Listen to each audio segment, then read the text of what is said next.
માથે પાઘડી રજવાડી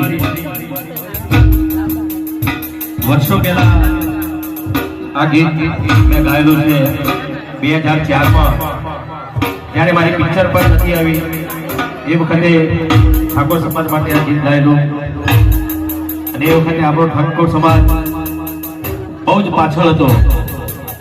આપણા ઠાકોર સમાજને કોઈ ગણતું પણ નહોતું. એ વખતે આ ગીત ગાયેલું મેં. હે રજવાડી સીજે મે મોના